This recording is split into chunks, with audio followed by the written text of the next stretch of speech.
Yo, what's poppin', my people? It's your boy Crooks the Great, back at you guys with another banger of a UFC 4 video. And in today's video, we're going to be using Yair Rodriguez ahead of his main event fight against Brian Ortega this Saturday. And we're going to be taking on El Plurb and Bruce Lee. Now, for those of you guys that are newer to the sport and might not know who Yair Rodriguez is, this guy is one of the most creative and best strikers in the UFC featherweight division. I'm not going to lie. His last fight against Max Holloway in a losing effort was honestly could have been arguably the fight of the year. So we're going to try to replicate that here in the game. So the one thing is, if you're going to be using Yair Rodriguez here in UFC 4, you really have to use the kick. So we're going to be trying to do that against Bruce Lee, but look at how fast Bruce Lee moves, man. And his kicking setups are ridiculous. So we're just trying to get a good feel.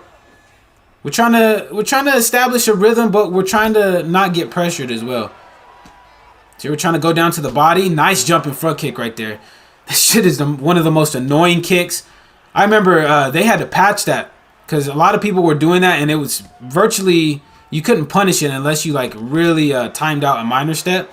So thank you, EA, for actually doing something right with UFC 4. So we're just still hopping in and out, still trying to find the timing. We've landed some good kicks already. We landed the spinning wheel kick, landing the jab straight, roundhouse kick to the body. Nice jumping roundhouse right there by him. Alleviates the pressure a little bit. Catching him with a good front kick. Try to catch him with another wheel kick, but he's not going to get hit by the same thing more than once. This guy actually is a pretty good player, I'm not going to lie. He's been in a lot of my other videos as well, and we've always had really good fights. So we're just trying to take our time, feigning, catching him with some calf kicks. You see he's in southpaw, so we might have to switch stance at some point if he starts checking kicks. But so far so good with the kicks. We're landing them at a high rate, getting that good feel in, catching him with a roundhouse kick to the body, catching him with another one, landing those things with a lot of frequency. Double jabbing, don't catch him with the straight. Starting to apply a little bit of that Crooks pressure, but we have to be aware of not only how good the user that's using Bruce Lee is, but how quick and good Bruce Lee is on his own. Catch him with another roundhouse or spinning heel kick. Now he's just kind of throwing a little bit of crazy stuff. Just trying to space it out. That kick is starting to become a real big problem, that jumping back kick to the body. But I really like the way that this guy is using Bruce Lee, I'm not going to lie. He's staying patient. He's not overcommitting on his kicks. So we're just taking our time, catching him right there with a clean combination with a double rip to the body. Not putting ourselves at too big of risk. Still catching him with that roundhouse kick to the body. Mixing it up inside the pocket right there, which you guys know I love to do. Using Yair to damn near perfection, except for we get caught with that overhand right there. But overall, really solid round as long as we don't get caught with anything big here in the closing seconds. And that's going to be the end of the first round. Very, very clean, solid work. This is, if you're going to be using Yair Rodriguez, you have to live with these kind of fights. You have to be able to fight from the outside, get in when you need to, and get the hell out because you don't want to get taken down. In this matchup, I mean, this is a little bit easier of a matchup for Yair because Bruce Lee is primarily a stand-up fighter. But if you're fighting somebody like Volkanovski, you don't want to get taken down. You really, really don't. So just be aware of that if you're going to be using Yair. And he really is a really good hidden gem fighter in UFC 4 just because he's not on the top fighters list. Here we're catching him with a good switch kick to the body, ripping down to the body still. And now you see this guy is fighting pretty well off his back foot. Catches us with that broken ass spin kick to the head. Don't know why Bruce Lee has that, but it is what it is. It caught us, got us a rock, so now we need to get that damage back. We're looking for opportunities like Yair does in real life. And if you guys haven't watched, like I said earlier, if you guys haven't watched any Yair fights, you need to go watch his win against Chan Sung Jung. Absolutely incredible. The up elbow that he hit him with in the closing seconds of that 5th round to get the win. It was one of the most shocking finishes I've ever seen in my life. So if y'all haven't, make sure to go peep that fight out. So here, nice head kick right there into a straight. Chopping out that leg as he's moving back. Nice jumping back kick to the body.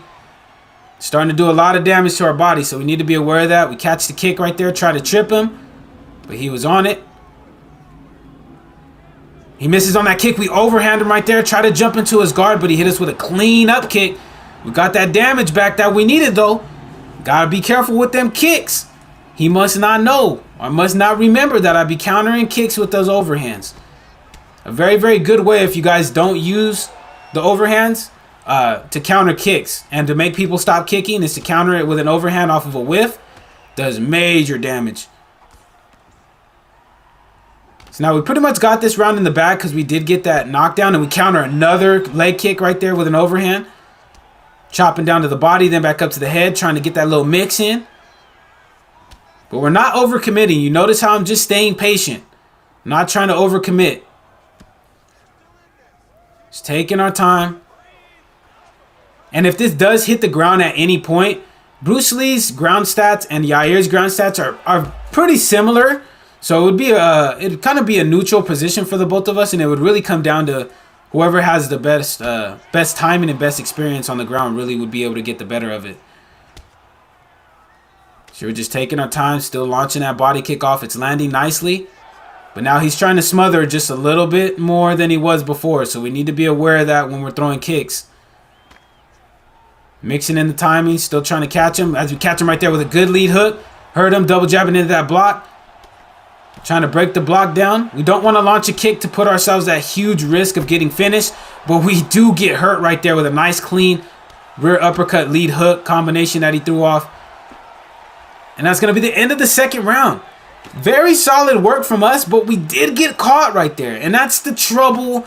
This is one thing that frustrates the hell out of me about UFC 4 is when you have your opponent in trouble, it's so damn easy for them to come back. So we just need to be careful going into this third round that we don't let him gain any momentum or flash KO us. So we touch gloves and we're back underway. Let's see, we're still trying to space it out. We're throwing off a lot more switch kicks now. And now he's starting to counter that kick, so we just need to be careful and mix up the timing as to when we're throwing it. He's still trying to go with that uppercut inside the pocket.